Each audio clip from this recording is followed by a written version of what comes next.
Hey guys, welcome back to How to PC. So, if you've ever pressed and hold the power button, expecting to see the shutdown or restart options, but instead you end up opening Google Assistant, you're not the only one. This can be super annoying, especially when you need to turn off or restart your phone quickly. But don't worry, I'm here to show you how to fix it. It's actually pretty simple. Here's what you need to do. First, head to your settings.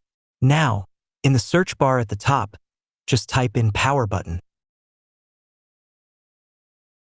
From the search results, tap on power button.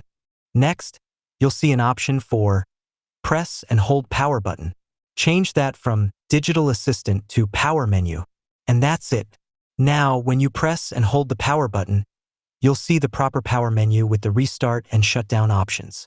No more accidental Google Assistant pop-ups when you're just trying to turn off your phone. Hope this helps. If it did, make sure to hit the like button, share this with your friends, and subscribe to How to PC for more helpful tips and tricks. Thanks for watching, and I'll see you in the next one.